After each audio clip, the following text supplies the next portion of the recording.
हर 7 साल में जो पेट्रोल कितना कितना बढ़ा। पेट्रोल 1979 से 86 ₹3.60 से 8 रुपए हुआ, 110% का इंक्रीज हुआ।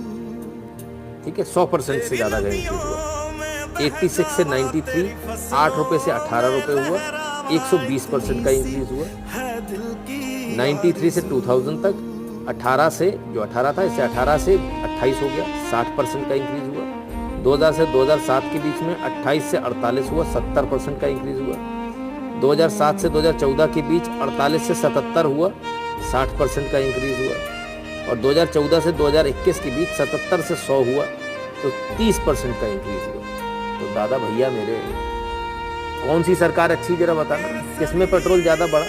ये 110 वाली ज़्यादा अच्छी थी, 120 वाली ज़्यादा अच्छी थी, 60 वाली अच्छी थी, या 30 वाली ज़्यादा अच्छी है?